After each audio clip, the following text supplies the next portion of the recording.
Nagpapatuloy ang sinasagawang malawakang pagbabakuna ng Department of Health laban sa sakit na tigdas. Ayon sa DOH, bumababa na ang insidente ng tigdas sa ilang lungsod dito sa Metro Manila. Yan ang pinag-usapan sa report ni Joseph Parafina.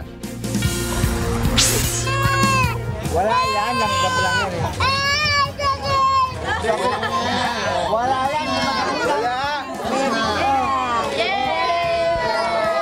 Ito ang sumalubong sa mga nagsidalo sa malawakang pagbabakuna sa Sitio Kaunlaran, Quezon City.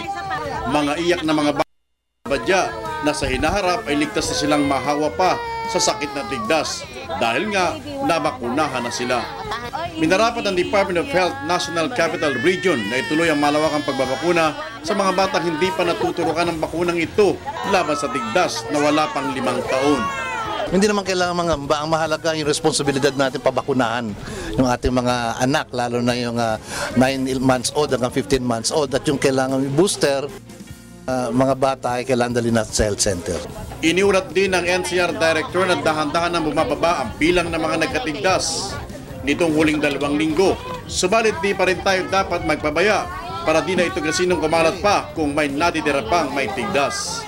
Para sa mga magulang ng mga batang nabakunahan, napakalaking tulong sa kanila na dito na sa kanilang lugar at bahay mismo dinadayo ng mga doktor mula sa DOH at Quezon City Health Office para lamang magbakuna. Maganda po, masaya. Kasi yung ibang nanay po kasi busy na eh. Busy na po sila kasi po yung iba po nag-aaral yung anak eh. Kaya sa umaga walang time pumunta ng center.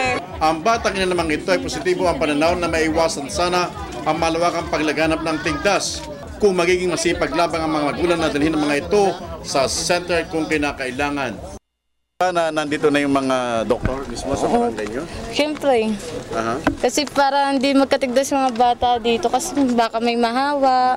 Sa ngayon, ang 3 lugar sa National Capital Region na may napapaulat na tigdas, bagamat bumababa na ang bilang ay ang lungsod ng Maynila, Parañaque at Quezon City.